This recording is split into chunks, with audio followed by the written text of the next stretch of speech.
time. Yes.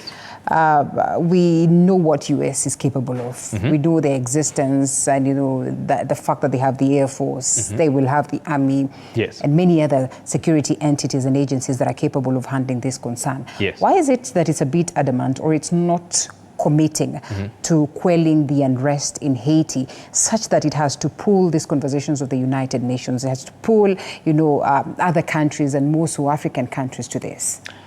The only way to understand the present is to look at history. And once you do that, then you can put your best foot forward for the future. Many people don't understand the United States is actually a former colonizer of Haiti. A lot of the Haiti today, sadly, is regarded by most as a failed state. Yeah. Number two, we talk of corruption in Kenya. In Haiti, it's not just the mother of all corruption, it's like the great-grandmother and all the aunties of all corruption in the world. They actually have ranked #1 in terms of corruption for many, many years. But a lot of the wars that have been visited on Haiti, unfortunately, are due to superpowers like the United States interfering in the internal affairs of the country, so that despite being one of the oldest and one of the best positioned, actually Haiti was among the first democracies in the Caribbean and goes back decades, not just decades but centuries, but their first democratically elected president was the priest, Jean-Claude, I believe he was Aristide, or Jean-Baptiste. He was removed from power.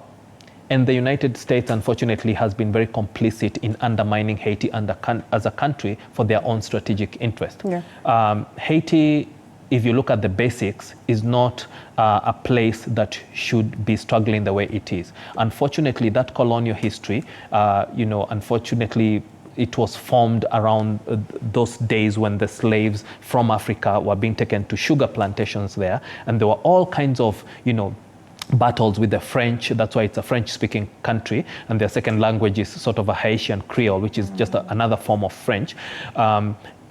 With the original Spanish, I mean, we talk of Christopher Columbus. They say he's the one who discovered Haiti. And when you go back to all that history, you see age after age, dispensation after dispensation, superpower after superpower, empire after empire, literally just taking advantage of Haiti to just get resources out of there without building the local people. So today it is a failed state. There isn't a proper elected government that is in place that reflects the will of the people of Haiti.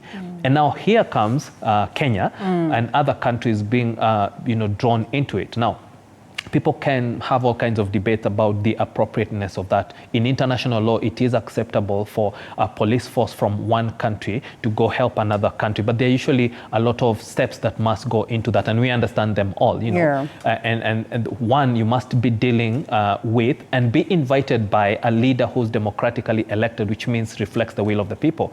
It is said that a lot of the people of Haiti are opposed. Yes, they are opposed to the Kenyan police force going to oversee their security. At the same time, a lot of Kenyans are also opposed to the Haitian. So you wonder if the citizens of both countries don't want, why are we forcing and I'm actually, that would be my next question. Yes. What really has forced Kenya to disregard all this? Talk of court orders, cries and hues from the locals or perhaps from their citizens, and you want to ask yourself, could it be, factual that then these allegations of money exchanging hands are at play, or what exactly could be the underlying factor? Remember when we talked about international engagement, we said one of Kenya's weaknesses is we're a beggar country. We like, and sometimes we saw the other day a president in one of the African countries, actually Rwanda, rejecting free helicopters that were given to him on the basis they are not safe, on a safety basis.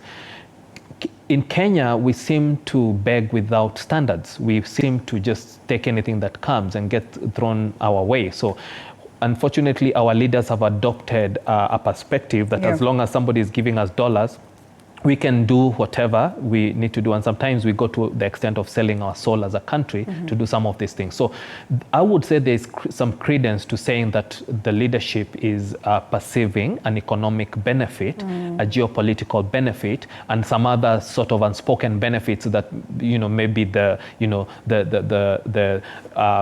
outcome of private negotiations between these two countries. But certainly they are perceiving a benefit that makes them not look at the risk management side of it. There are two forces in Haiti right now that are regarded as the security forces. One is the National Police, and then the other one is a Coast Guard. Yeah. The National Police, which is largely in charge, and they're basically like SWAT team, or the special forces type with very tactical training, advanced tactical training. But it's the most corrupt, and the corruption and the fact that there are too many gangs and there's so much crime and there's so much international type crime, kidnappings and extortions and all that, makes it a very dangerous environment for